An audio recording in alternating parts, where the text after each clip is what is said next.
I was setting the table for Sunday dinner on a cool October evening, the weekly tradition my son Kevin and I had maintained for 30 years, even after he married, when I received a text message at 5:47 p.m. that read, "Mom, sorry, can't make dinner tonight. Something came up with work," which was the fourth cancellation in 5 weeks, and I stood there in my dining room looking at the roasted chicken I'd spent the afternoon preparing, the homemade rolls cooling on the counter, the apple pie, his favorite kind, sitting ready for dessert, and I felt something shift from disappointment into a cold knot of worry, because Kevin wasn't just canceling dinner, he was disappearing from my life in increments so small I'd almost convinced myself I was imagining the pattern.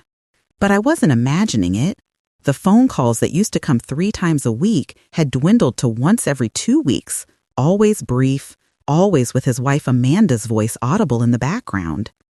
The spontaneous visits on his way home from work had stopped entirely. And now even our standing Sunday dinners, the one consistent thread connecting us since his father died 12 years ago, were being canceled with increasing frequency and thinner excuses. I sat down at the table set for 2 with only one person present and wondered what I'd done wrong, what I'd said to offend, why my son was pulling away from me. But what I didn't know yet, what I wouldn't discover until I started investigating 3 weeks later, was that Kevin wasn't pulling away on his own.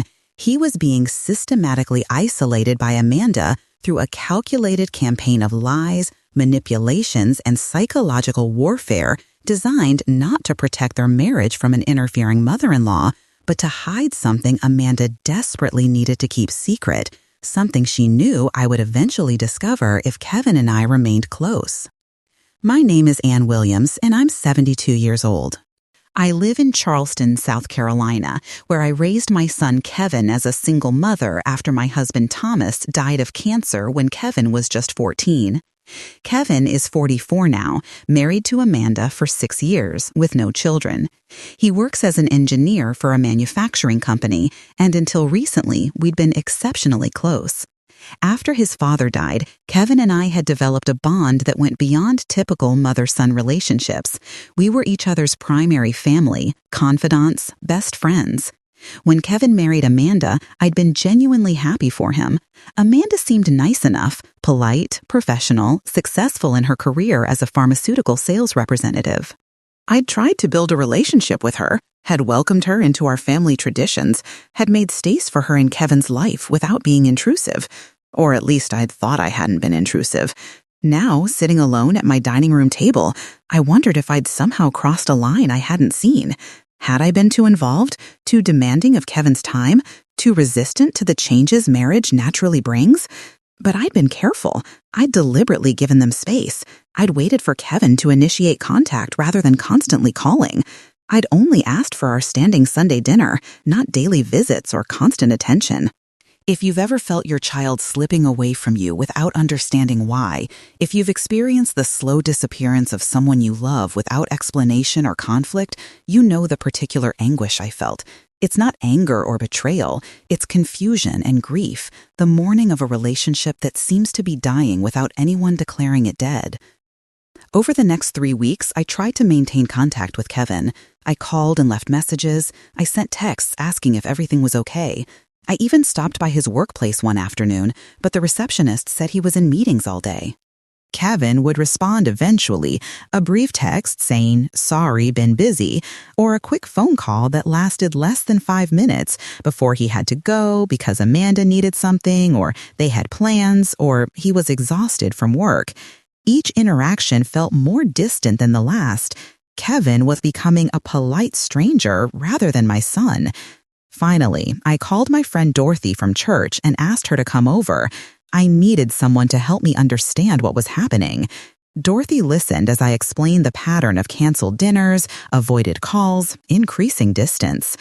"Anne, have you talked to Kevin directly about this? Asked him what's changed?" "I've tried. He says nothing's changed, that he's just busy, that work has been demanding." "But Dorothy, this feels like more than being busy. This feels like withdrawal. Have you considered that Amanda might be part of this?" "What do you mean?" "I hate to suggest it, But sometimes when adult children suddenly distance themselves from parents, there's a spouse influencing that distance. Has Amanda said anything about you? Has Kevin mentioned any concerns from her? Not directly, but now that you mention it, the last few times I've spoken to Kevin, I can hear Amanda in the background, and the conversation ends quickly after she speaks to him. And I think you need to find out what Amanda's been saying to Kevin, because healthy marriages don't require cutting off loving parents. I decided Dorothy was right. I needed to understand what was really happening, so I did something I'd never done before. I reached out to Kevin's colleagues, people who might give me insight into what was going on in his life. I called Bill Morrison, Kevin's friend and coworker for 15 years. Bill, this is Ann Williams, Kevin's mother. I was hoping you could help me understand something. Has Kevin mentioned having any problems with me? Any reason he might be distancing himself? Bill was quiet for a moment. Mrs. Williams, I don't want to get in the middle of family issues, but since you asked, Kevin has mentioned some things. He said Amanda's been concerned about your health, that you've been having some problems that are really stressing him out.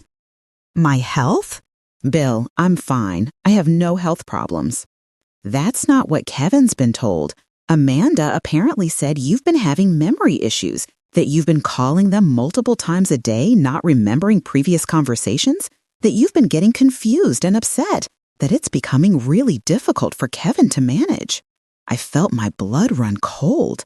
Bill, I haven't been calling them multiple times a day. I call maybe once a week if Kevin doesn't call me first, and I don't have memory issues. Oh, well, that's what Kevin believes. Amanda's been really worried about you, according to him. She's been encouraging him to give you space so you don't become too dependent on him. After hanging up with Bill, I sat trying to process what I'd learned. Amanda had been telling Kevin I was having memory problems and calling constantly, neither of which was true. She was creating a false narrative to justify Kevin's distance from me. But why? I called another of Kevin's friends, someone from his gym. Similar story. Kevin had mentioned that his mother was becoming difficult and needy, that Amanda was helping him set boundaries. I called Kevin's Aunt Linda, his father's sister who lived in Charlotte. Linda, has Kevin mentioned anything to you about me? About any problems we're having? Oh, Anne, yes. Kevin called me about a month ago very concerned. He said you'd been showing signs of dementia, that you'd called him 15 times in one day and didn't remember calling, that you'd gotten confused about where you were. He asked if dementia ran in our family. Linda, none of that is true. I don't have dementia. I'm not calling him constantly. This is completely fabricated. But why would Kevin believe it if it's not true? Because Amanda is telling him it's true. Linda, I think my daughter-in-law is deliberately trying to isolate Kevin from me. But why would she do that? That was the question I couldn't answer. What did Amanda gain from separating Kevin from me? I decided I needed to confront this directly. But I needed evidence first, proof that I wasn't experiencing the problems Amanda claimed. I went to my doctor and asked for a complete cognitive evaluation. Dr. Patterson, I need you to test me for memory problems, dementia, anything that might explain confusion or forgetfulness. Dr. Patterson looked puzzled. Anne, you've never shown any signs of cognitive decline. Why are you concerned? Because someone is telling my son that I have memory problems, and I need to prove it's not true. Dr. Patterson ran a comprehensive cognitive assessment. The results showed I had completely normal cognitive function for my age, with no signs of memory impairment, confusion, or dementia. And your cognitive function is excellent. There's nothing wrong with your memory or mental clarity. Who told your son you were having problems? His wife, and I need documentation proving she's wrong. Dr. Patterson provided a detailed letter stating that I'd been evaluated and showed no signs of cognitive impairment, memory problems, or confusion. Armed with this evidence, I also did something else. I checked my phone records. If Amanda was claiming I called Kevin 15 times in one day, the phone logs would prove otherwise. I requested detailed records from my phone company going back 6 months. The data was clear. I'd called Kevin an average of once per week, with calls lasting 5 to 10 minutes. There was no pattern of multiple daily calls or any behavior that suggested confusion or obsession. Now I had evidence, but I still didn't understand Amanda's motivation. I hired a private investigator, Sarah Martinez, who I'd worked with before.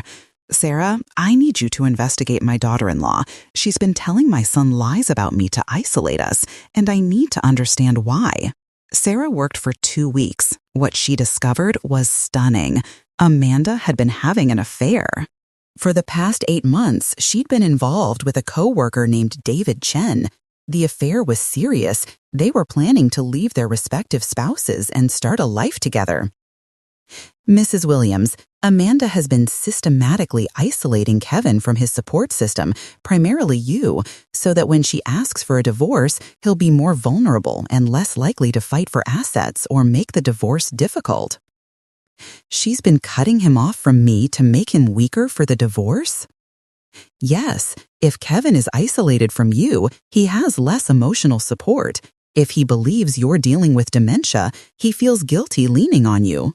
Amanda has been creating a situation where Kevin will be completely dependent on her emotionally right up until the moment she leaves him. It's psychological manipulation designed to maximize her advantage in the divorce. That's monstrous. It's calculated. And Mrs. Williams, there's more. Amanda has been quietly moving marital assets. She's opened accounts Kevin doesn't know about. She's transferred money gradually. She's been positioning herself financially for the divorce while telling Kevin you're the problem he needs to worry about. I felt sick.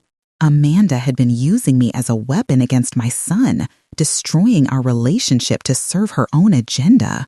I needed to tell Kevin the truth. But I needed to do it carefully. If Amanda realized I knew about the affair and the financial manipulation, she might accelerate her timeline or create more chaos.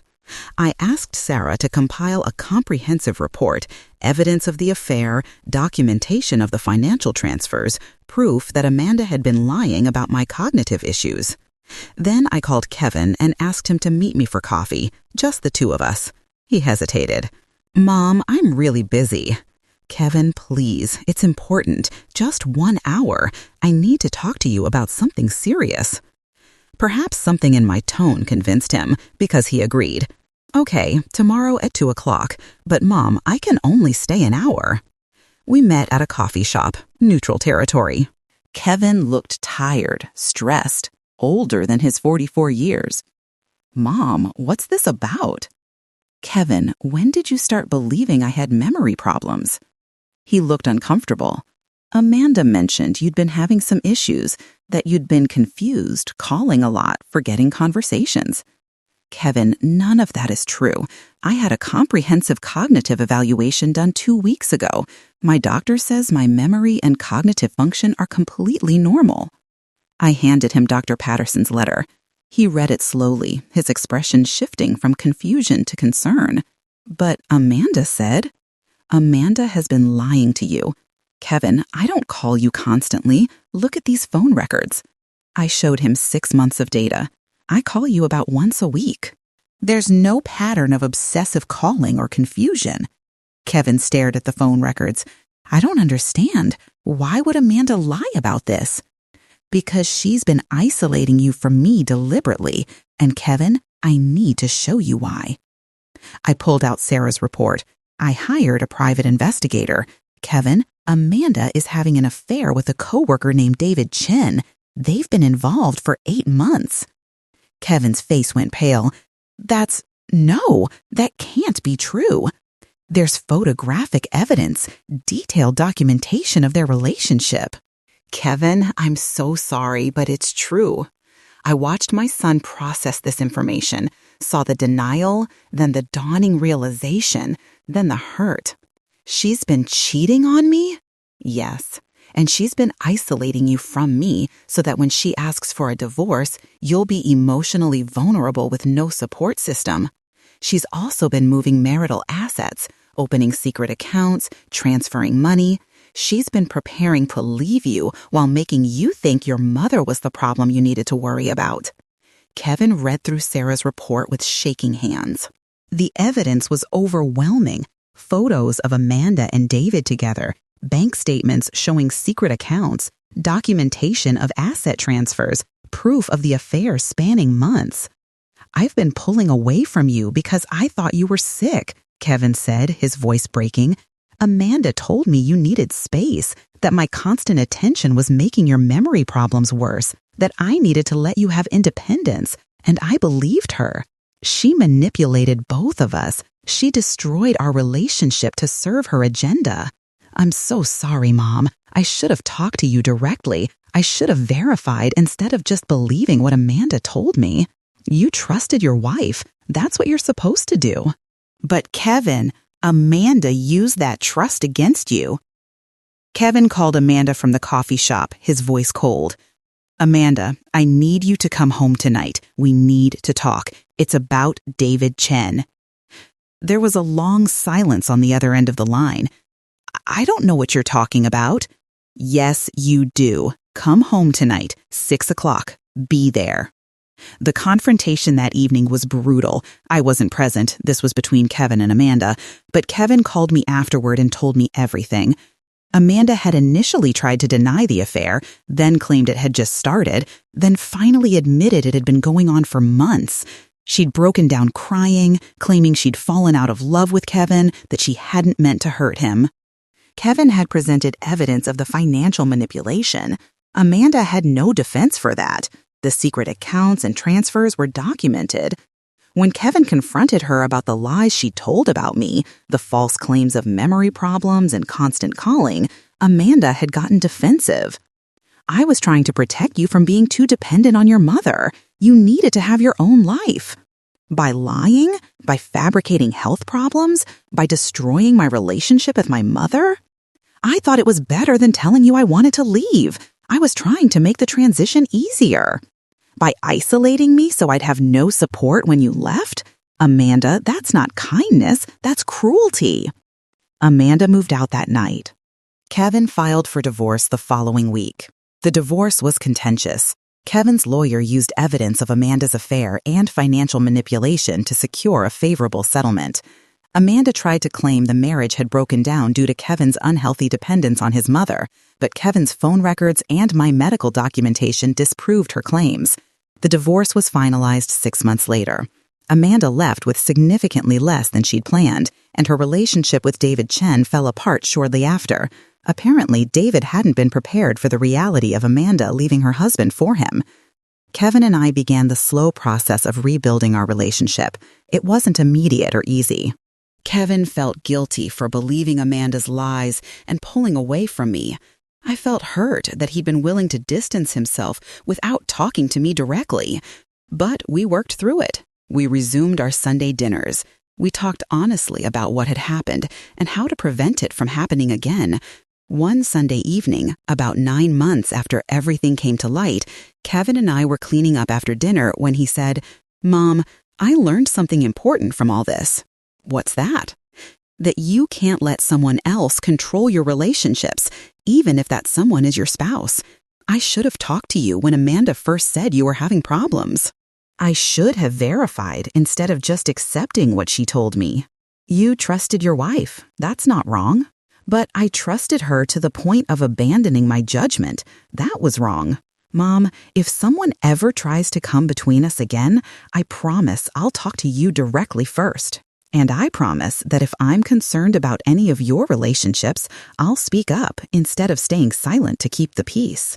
We'd both learned hard lessons, but we'd come through it stronger, with clearer boundaries and more honest communication. Now, if you're listening to this story, if you've noticed an adult child pulling away without explanation, if you suspect a spouse or partner is deliberately isolating your child from you, I need you to hear this. Emotional manipulation often hides behind concern, but truth and honesty always surface. Healthy family bonds cannot be broken by lies, only temporarily clouded. You have the right to investigate when something feels wrong. You have the right to gather evidence and present truth. You have the right to fight for your relationships with your children, even when they're adults. Here's what you should do if you find yourself in a similar situation. First, document reality. If someone claims you're calling constantly, get phone records. If someone claims you have health problems, get medical evaluations. Evidence matters. Second, talk to people in your child's life. Sometimes friends, coworkers, or other family members can give you insight into what's being said about you. Third, investigate if you suspect deliberate manipulation. Often, there's a hidden motive behind isolating an adult child from their parent. Fourth, present evidence calmly and comprehensively. Don't just accuse, show proof. Let the facts speak for themselves. Fifth, give your child space to process. Learning they've been manipulated is traumatic. Don't demand immediate reconciliation. And sixth, rebuild slowly with clear boundaries. Relationships damaged by manipulation need time to heal. Will it be painful? Devastatingly. Will you sometimes doubt whether you're overreacting? Yes. Will your child initially resist believing they've been manipulated? Probably. But truth matters more than temporary peace. And your relationship with your child is worth fighting for. I fought for Kevin. I gathered evidence, exposed Amanda's lies, and presented truth that couldn't be denied. Was it hard? Yes. Did Kevin initially struggle to believe his wife had manipulated him so thoroughly? Absolutely. Did it take months to rebuild our relationship? Yes. But we rebuilt it, stronger than before, with better communication and clearer boundaries. Somewhere in Charleston, there's a 72-year-old mother whose son disappeared from her life because his wife was systematically isolating him to prepare for an affair and divorce. Who investigated, gathered evidence, and exposed the truth? Who reclaimed her relationship with her son? You can do the same. Don't accept your child's withdrawal without understanding why. Don't let someone destroy your family relationships unchallenged. Don't assume you're powerless just because your child is an adult. Investigate, document, present truth, fight for your relationships. Your bond with your child is worth protecting, even from the person they married. Stand strong, trust your instincts, demand truth. Love always finds its way back. If someone is brave enough to clear the path of lies, be that someone.